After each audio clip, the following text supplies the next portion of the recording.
인사하겠습니다. 우리는 한 가족입니다.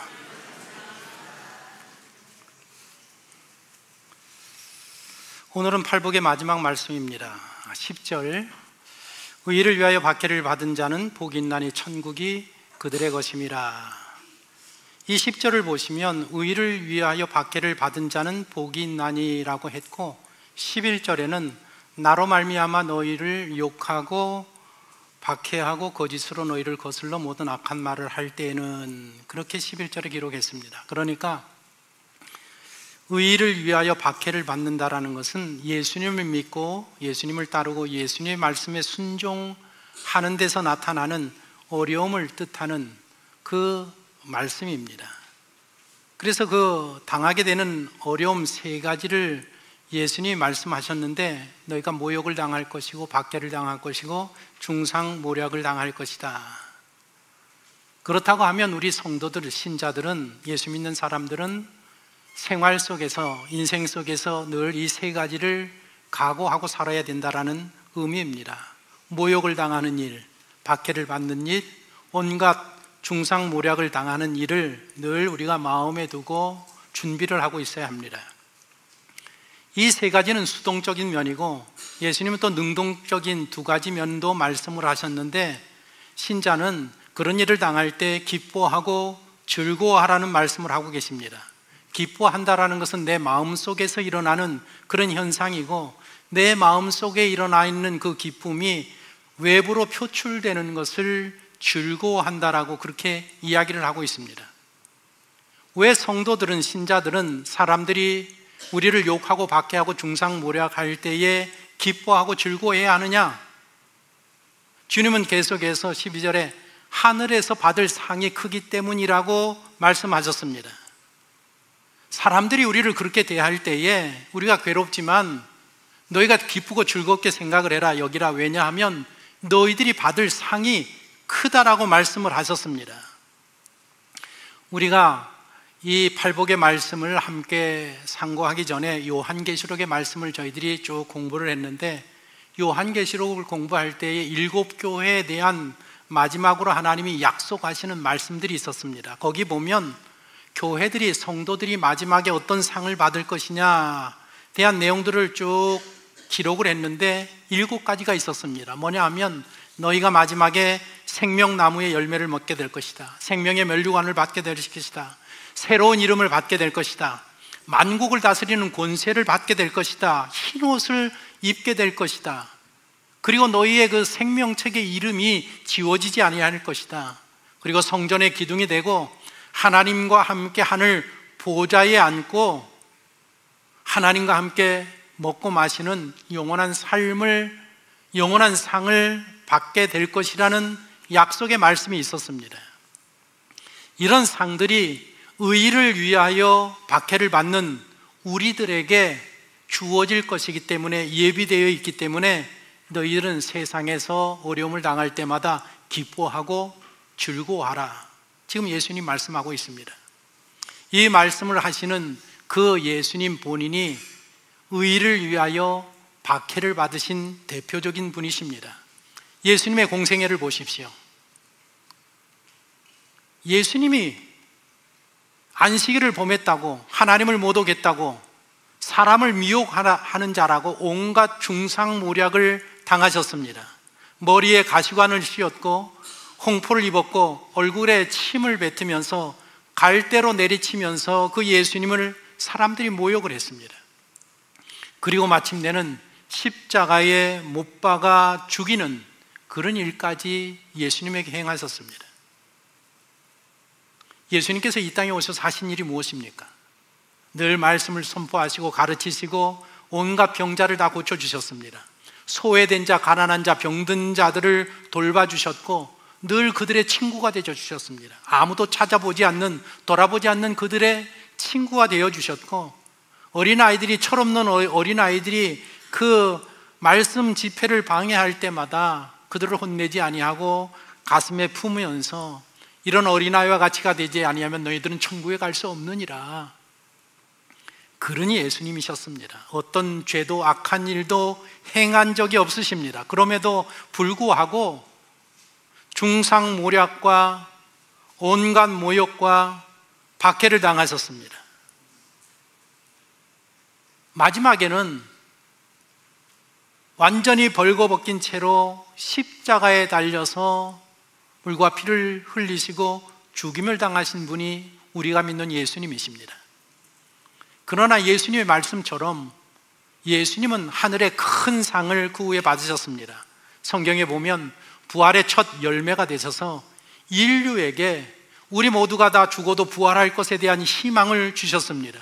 모든 이름 위에 예수라는 이름이 뛰어난 이름이 되셨습니다. 만물이 예수님 앞에 복종하고 무릎을 꿇는 그런 분으로 세우셨습니다.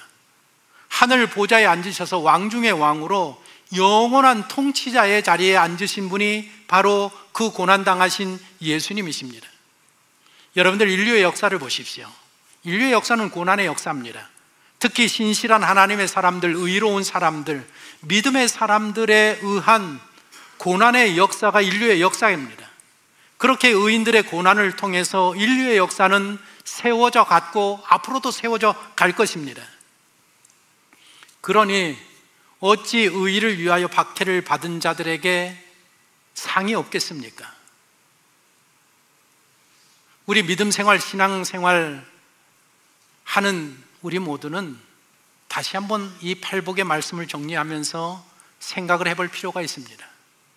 신앙생활이라는 것이 우리의 생각과 얼마나 다릅니까? 우리는 믿음 생활, 신앙 생활하면 하나님이 우리에게 복을 주실 것이라는 그런 소망을 갖고 신앙의 삶을 살고 있습니다. 그 맞는 말입니다. 신앙생활 제대로 하면 하나님이 복을 주시겠다라고 성경에 분명하게 약속을 하셨습니다. 너희들이 순종하면 나가도 들어와도 복을 받게 될 것이다. 그러나 너희들이 불순종하면 나가도 들어와도 저주를 받게 될 것이라고 분명히 말씀을 하셨습니다. 그런데 우리 중에 과연 얼마나 하나님 마음에 합할 정도로 온전한 신앙생활을 할 수 있는 사람이 과연 얼마나 있겠습니까? 하나님이 말씀하시기를 이 세상에는 의인은 없나니 하나도 없다고 했습니다. 하나님 보시기에 100점짜리 사람은 단 한 사람도 없다라고 말씀을 하셨습니다. 그러니까 하나님 앞에서 완전하고 온전한 신앙생활을 해서 하나님 앞에 복 받을 수 있는 사람은 이 땅에 존재하지 않는다는 뜻입니다. 그래서 하나님이 주시는 복은 순전히 하나님의 사랑이고 은혜의 선물인 것입니다. 우리의 노력으로 되는 게 아닙니다. 우리 성도들은 복에 대한 개념과 정의를 이번 기회를 통해서 이제 다시 내릴 필요가 있습니다. 우리 성도들도, 신앙인들도 복에 대한 개념이 무엇인가 하면 세상 사람들이 생각하는 개념과 전혀 차이가 없습니다. 세상 사람들이 생각하는 복이 무엇입니까? 건강한 거, 장수하는 거, 재물이 많은 거, 내 자녀들이 잘 되는 거, 걱정 없이 한평생 사는 이런 것들을 복이라고 생각하고 그것들을 추구하고 살아가고 있습니다. 우리 성도들도 하나님이 주시는 복을 그런 개념으로 생각하고 있는 경향이 너무나도 짙습니다. 여기 오늘 우리가 팔복의 말씀을 마무리하면서 예수님이 말씀하시는 이 복을 보십시오. 예수님이 말씀하시는 우리에게 주어지는 복은 완전히 다른 복입니다. 심령이 가난한 것이 복이고, 애통하는 것이 복이고, 온유한 것이 복이고, 의에 줄이고 목마른 것이 복이고, 긍휼히 여기는 게 복이고, 마음이 청결한 게, 화평하게 하는 게, 의를 위하여 박해를 받는 것이, 이런 것이 너희들 인생의 진정한 복이다, 너희들의 생애에 진정으로 행복하게 만드는 것이라고 말씀하고 계십니다.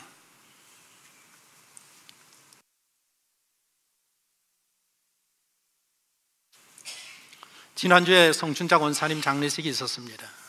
사흘간의 장례 일정을 제가 치르면서 78세의 생애로 하나님 앞에 일찍 부르심을 받았어요. 요즘은 78세면 청춘입니다. 일찍 부르심을 받으셨습니다. 근데 제 장례 일정을 치르면서 유가족들한테는 좀 죄송한 이야기가 될 수 있는데 제 속마음으로는 참 권사님 정말 복 받으신 분이시다. 정말 복 받으신 분이시다. 우리 권사님이 10년 전에 이 혈관 쪽에 이 뭔지는 모르는데 종양 비슷한 게 이렇게 자라나기 때문에 빨리 수술하셔야 됩니다. 우리 의사 선생님이 그렇게 진단을 내리고 수술하시라고 말씀을 하셨는데, 저에게 이제 그 얘기를 해서 권사님 빨리 수술하셔야죠. 아니 목사님 저는 수술 안 할 겁니다. 아니 왜 안 하십니까? 아니 생명의 주인은 하나님이라고 하셨는데 하나님이 붙들면 살려주실 것이고 하나님이 오라 그러면 뭐 지금이라도 가는 거지 뭐 제가 그거 뭐 수술 난 하나님 믿고 안 하겠습니다. 안 하셨습니다. 그 이야기 제가 들은 지 10년도 넘었습니다. 진짜 제가 권사님 올 때마다 정말 하나님이 살아계시는구나, 하나님께서 붙들어 주시는구나, 늘 그렇게 웃으시면서 늘 기쁘게 신앙생활 하시는 그런 생활을 하셨습니다. 정말로 이 팔복에서 말하는 그런 팔복의 복을 누리시다가 하나님의 부르심을 받은 게 아닌가 생각이 들어서 제가 장례를 치르면서 우리 권사님은 틀림없이 우리 주일날 여기 우리는 이 자리에서 예배드리지만 이 자리에 함께 예배 이제는 더 이상 못 드리지만 하나님의 전에 가서 직접 하나님을 뵈면서 기뻐 찬송하면서 그렇게 예배를 드리시고 있겠구나, 큰 상을 받으셨겠다, 틀림없이 큰 상을 받으셨겠다라는 그런 생각을 전 많이 하면서 장례 일정을 치루었습니다. 여러분들 지금 몇 살이십니까? 앞으로 몇 년이나 더 살고 싶습니까? 아니 앞으로 몇 년이나 더 사실 것 같습니까? 이 자리에 계신 분들 중에 제 생각에 100년 이상 살 수 있을 분은 없을 것 같습니다. 100년 이상 100년 이상 사시는 분이 혹 계신다고 해도 결국에 그분도 하나님 앞에 반드시 부름받게 되어 있습니다.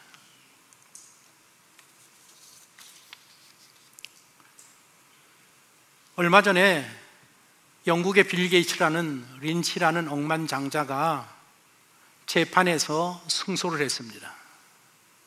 어마어마한 재산이 걸린 재판에서 승소를 해서 너무 기뻐서 친구들을 불러서 요트에서 축하 파티를 열었습니다. 억만장자니까 그 요트에서 어떤 파티를 벌였겠습니까? 얼마나 대단한 파티를 벌였겠습니까? 그 성대한 파티를 벌이다가 예기치 아니하는 토네이도, 태풍이 불어닥쳐서 그 요트가 뒤집어졌습니다.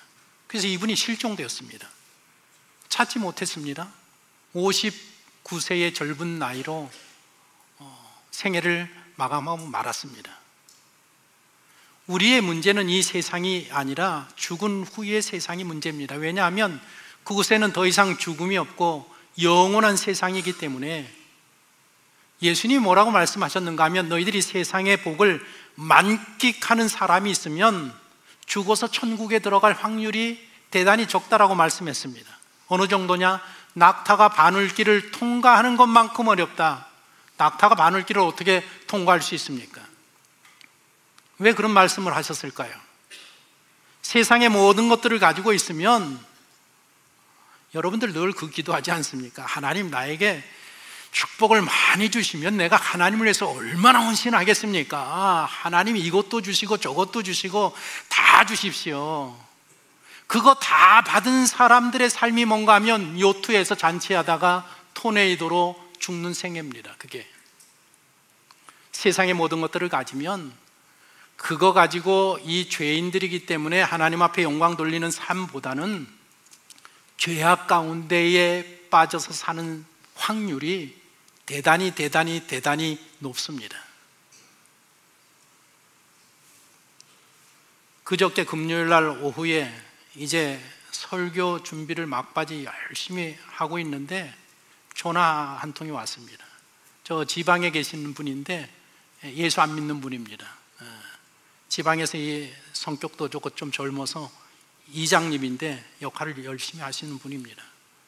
아유 목사님 잘 지내셨습니까? 잘 지내고 있습니다. 얼마 전에 그분이 이제 딸이 결혼을 해서 살고 있는데 어떻게 결혼한 딸은 잘 살고 있습니까? 아유, 잘 살고 있고 뭐 이렇게 잘 지내고 있습니다. 그런데 이번에 예기치 않게 우리 사돈 되시는 분이 연세가 젊으시는데 췌장암이 발견되고 2개월 만에 소천을 하셨습니다. 그런 일이 있었습니다. 그래서 또 건강에 대한 이야기가 쭉 나오고 뭐 이런저런 이야기가 내가 이 설교를 좀 준비를 해야 되는데 계속 이야기가 이제 진행이 되고 있습니다. 그러면서 이분이 뭐라고 하는가 하면, 목사님, 저는 딱 3분하고만 통화를 합니다. 누구하고 통화합니까? 동국대 교수님하고 한의원 원장님하고 그리고 목사님입니다. 나는 목사님이 왜 이렇게 편한지 모르겠습니다.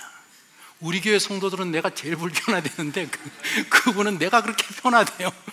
그래서 이렇게 전화를 이제 1시간 정도 이렇게 쭉 하는 겁니다.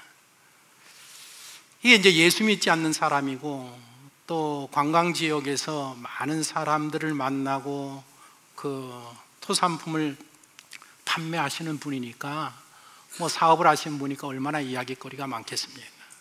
그러면서 이런저런 이야기가 나왔는데, 그래서 요즘 어떻게 손님은 많이 옵니까? 주말에는 손님이 가득합니다. 장사는 어떻게 잘 됩니까? 그냥 그렇습니다.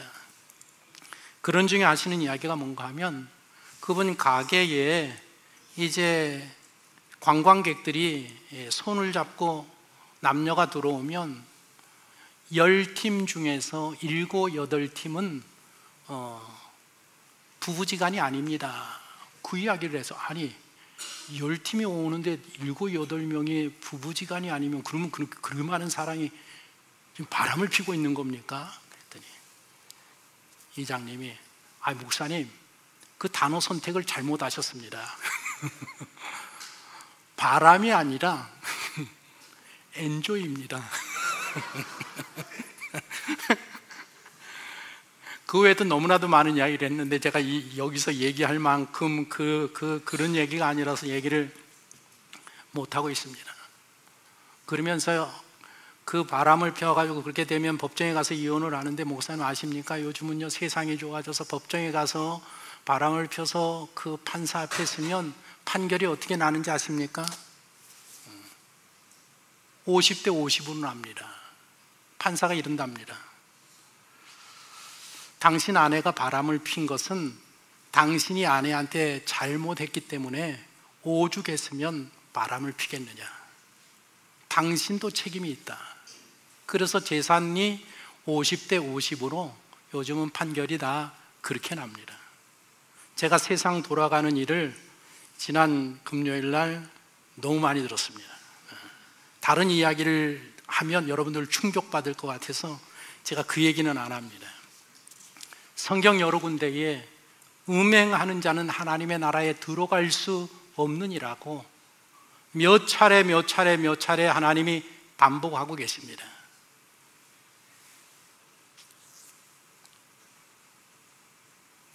이 세상이 예수님을 욕하고 박해하고 온갖 중상모략을 한 것처럼 이 시대에도 여전히 하나님의 자녀들에게 세상은 똑같이 대합니다. 왜냐하면 자기들하고 다르기 때문에, 자신들과 다르기 때문에. 그래서 이 땅에서 신앙으로, 믿음으로 신실한 신앙의 삶을 살려고 하면 할수록 박해를 받게 되어 있습니다. 우리 성도들이 세상에 살면서 박해를 받지 않고 살 수 있는 방법이 있습니다. 이러면 됩니다. 세상이 말하는 기준을 인정하면 됩니다. 그리고 그 기준에 따라 살면 됩니다. 세상이 말하는 도덕 윤리를 받아들이면 됩니다. 동성애 같은 거 그거 죄라고 여기지 아니하면 됩니다. 세상 농담에 웃고 세상 오락에 함께 즐기면 됩니다. 세상이 하나님을 조롱할 때에 같이 웃어주면 됩니다. 세상을 향해서, 사람들을 향해서 예수님만이 당신이 구원을 받을 수 있는 유일한 길이라고 이런 말 하지 않으면 됩니다. 세상 사람들이 사는 것처럼 똑같이 살면 이 땅에서 박해받지 않습니다. 중상모략 당하지 않습니다. 욕 먹지 않습니다. 그러나 만일 우리가 그런 것들을 거스리고 신실한 신앙의 삶을 살기 시작하면 사람들은 우리를 욕하고 박해하고 온갖 중상모략을 해댑니다. 지난 7월 15일 나이지리아에서 있었던 일입니다. 그러니까 7월, 8월, 9월 한 2달 전 되는 그런 이야기입니다. 말리아티라는 19살 된 여자아이인데, 이 여자아이가 집에 있다가 할머니 집에 놀러 갔습니다. 그래서 할머니 집에 며칠 있으면서 거기서 친구를 따라서 교회를 나갔습니다.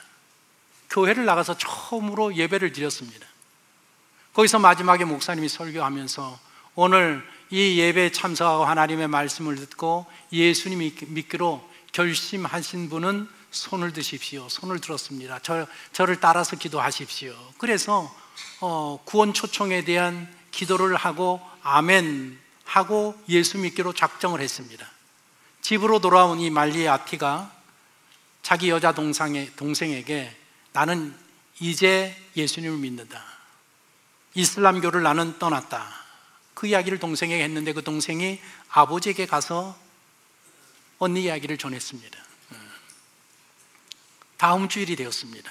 그래서 이 말리아티가 가까운 교회에 찾아나가서 예배를 드렸습니다.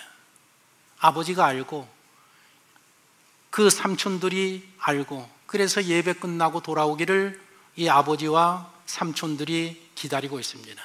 예배 끝나고 돌아온 이 19살 된 말리아티 이 딸을 그를 완전히 묶어놓고 그 아버지가 뜨거운 다리미로 그리고 끓는 물로 이 딸을 학대하기 시작했습니다. 큰 화상을 입었습니다.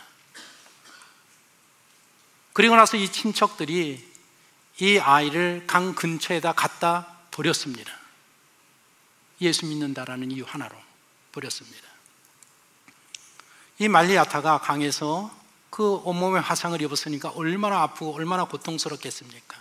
거기서 그 강가에서 예수님 살려달라고 예수님 울부짖고 있을 때에 오토바이를 타고 가던 한 크리스찬이 우연히 그 소리를 듣고 온도분리라는 이 크리스찬이 이 선한 사마리아처럼 그 아이를 오토바이에 태워서 병원으로 데려가서 3만 실링, 우리나라 돈은 1만 원 정도, 우리나라 1만 원 얼마이겠지만 거기서 1만 원 얼마나 크겠습니까? 그것을 지불하고 입원을 시켜서 살려냈다라는 기사가 기독일보에 실렸습니다.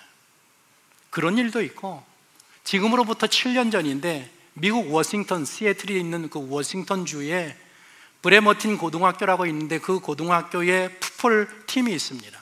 풋볼팀 코치가 예수님을 잘 믿는 조셉 케네디라는 사람인데, 이 사람이 한 경기에서 시합이 끝나고 나서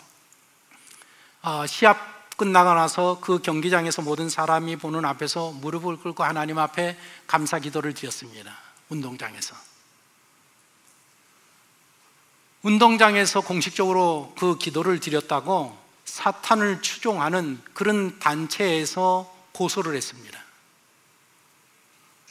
고소를 당해서 7년 동안 재판이 진행되어졌는데 1심, 2심에서 7번 재판에서 7번 다 졌습니다. 공공장소에서 왜 기도했느냐? 기도하지 말아야 되는데 졌습니다. 이게 미국에서 일어나는 일입니다. 하나님을 그렇게 잘 믿는다는 미국에서 일어나는 일입니다. 그런데 재작년에 7년 만에 대법원에서 그것을 확정 판결을 했는데 무죄 확정 판결이 났습니다. 7년 동안 공공장소에서 그 대표팀을 위해서 코치가 기도했다라는 이유 하나 때문에 7년 동안 끌려다니면서 재판한 그 얼마나 힘들었겠습니까? 신앙으로 믿음으로 살면 이런 일이 발생할 수 있습니다. 아마 대한민국이 가장 신앙생활을 하기 좋은 나라입니다. 많은 종교가 있어도 우리는 뭐 이렇게 서로 부딪히지 아니하는 그런 나라이기 때문에. 이런 일도 있습니다. 우리나라 역사를 보면 1886년 6월에 명동 성당을 건축을 합니다. 천주교에서. 저게 문제가 됐습니다. 저 명동 성당 가장 높은 곳, 그 당시에 가장 높은 곳에 가장 큰 건물이 세워졌습니다. 왕궁보다 더 큰 건물이 세워졌습니다. 그 문제 때문에 조선에서 금교령이 내려졌습니다. 선교사들 활동하지 못하게 다 발을 막아놨습니다. 묶어놨습니다. 그때의 서울 시내에 이상한 소문이 돌기 시작하는데, 이런 소문이 돌기 시작합니다. 서양 사람들이 조선 아이를 데려다가 공짜로 먹이고 입히는데 그거 다 꿍꿍이 속이 있는 거다. 들어보니까 저 서양 사람들이 조선 아이들을 데려다가 남색을 즐긴다더라. 조선 아이를 데려다가 잘 먹인 다음에 다른 나라에 노비로 판다더라. 저 아이들을 신체 해부용으로 쓰고 눈알은 빼서 사진기 렌즈로 사용한다더라. 얼마나 무지합니까? 조선 아이를 잡아다가 연한 살은 칼로 썰어서 먹고 피는 잔에 받아서 마신다더라. 내가 그것을 보았다. 프랑스 공사에서 요리사로 일하던 한 조선인이 나가서 사람들에게 그렇게 이야기했어요. 내가 거기 가서 일하는데 저 사람들이 조선 아이를 잡아서 연한 살은 이렇게 베어가지고 그 살을 먹고 피는 잔에 받아서 마시더라. 군중들이 난리가 났습니다. 그래서 선교사들이 운영하는 그 단체 고아원 학교 봉원에 몰려가서 그 학교에 배제학당, 이화학당에 몰려가서 그 공부하는 아이들을 다 끄집어내서 집으로 다 데려가고, 학교가 폐쇄되고 병원에 입원해 있는 아이들을 다 데려가고 선교사가 사는 사택에 돌을 던지고 난리가 났습니다.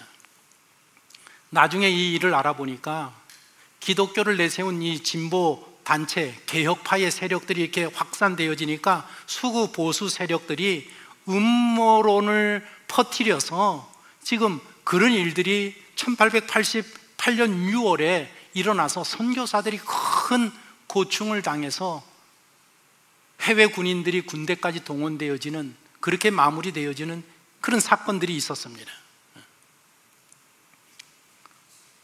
지난주 3일 우리나라의 국가인권위원장 후보인 이 안창호 헌법재판관에 대한 청문회가 있었습니다. 제가 그거 보았습니다. 이 안창호 법관은 대단한 크리스찬입니다. 그래서 자기의 소신을 그 청문회에서 발표했습니다. 나는 포괄차별금지법을 반대합니다. 이렇게 이야기했습니다. 만약 이 법이 도입이 되면 공산주의 혁명에 이용될 수 있습니다. 성범죄가 급증할 수 있습니다. 그랬더니 민주당 의원들이 뭐라고 이야기했는가 하면, 아니 요즘 이 시대 대한민국에서 공산주의 혁명이 일어나느냐? 귀신 씨나라 까먹으면 이야기를 한다라고 막 비난했습니다. 학교에서 지금 진화론을 가르치고 있는데 창조론을 함께 가르쳐야 된다라고 이분이 그렇게 자기의 소신을 이야기했습니다. 그랬더니 국회의원 한 분이 이렇게 이야기했습니다. 나도 교회 다니는 사람인데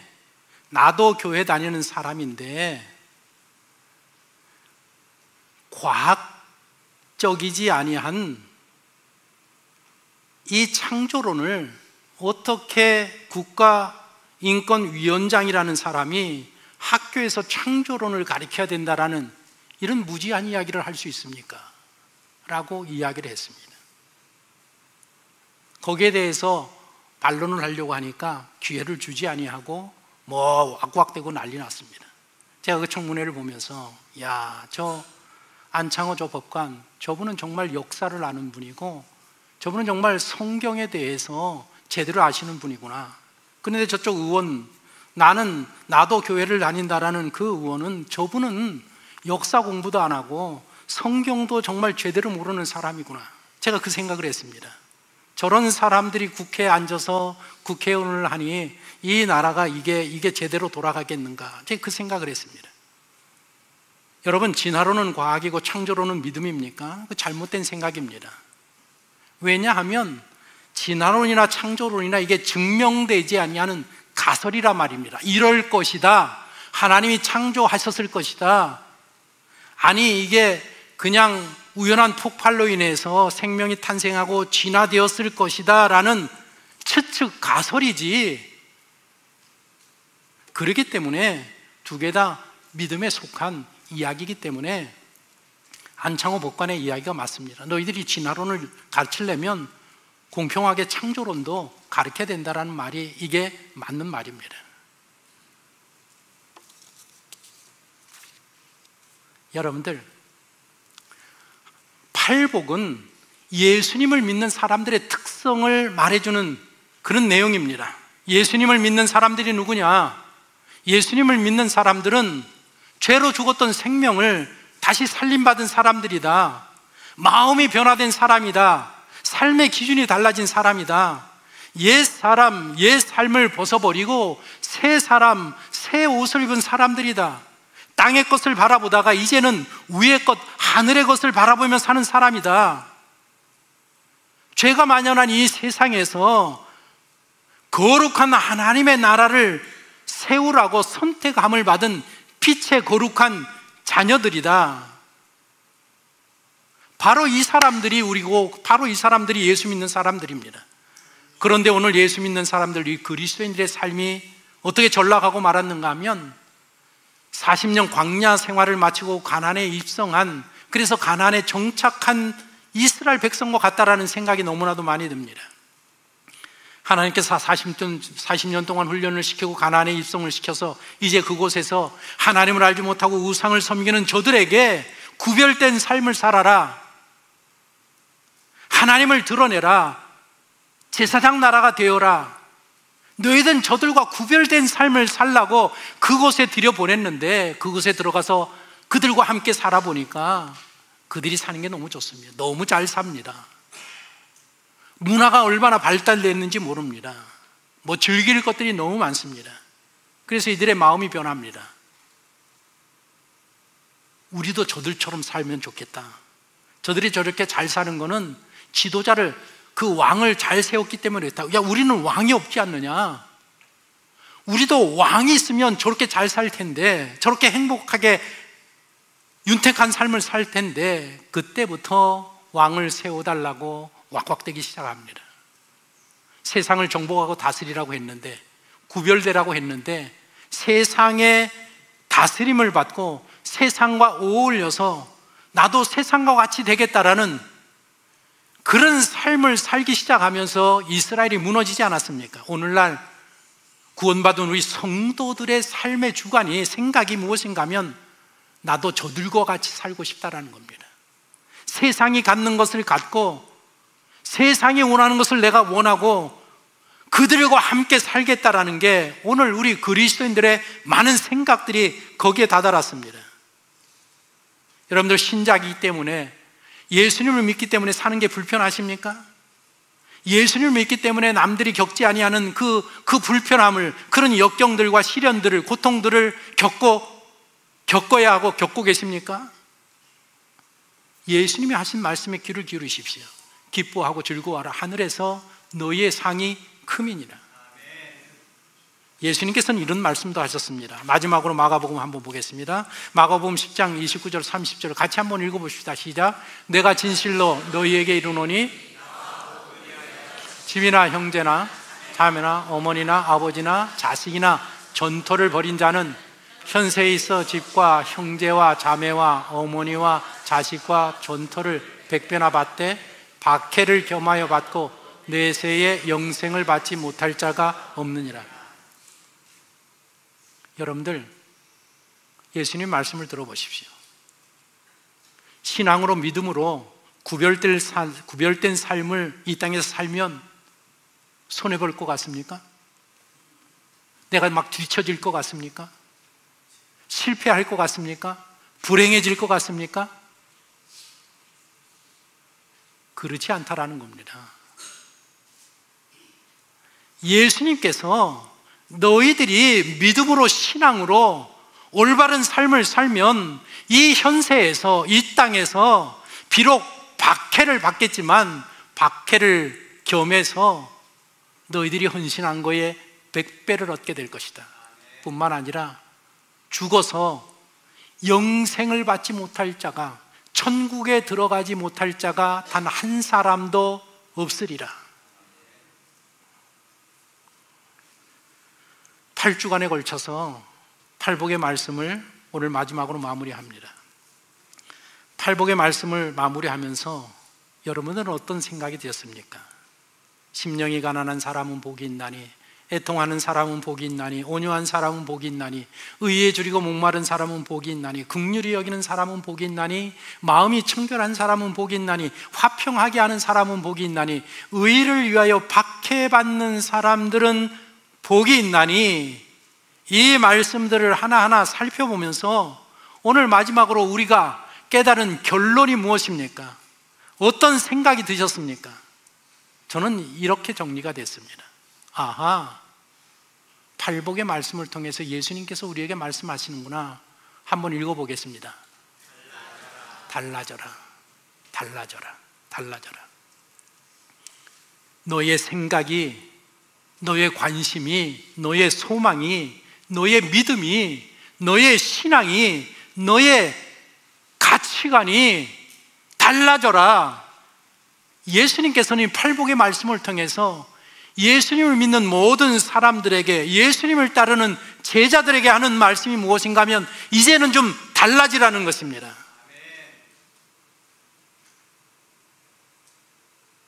저와 오늘 함께 예배드리는 성도 여러분, 우리 모두는 다 달라져야 합니다.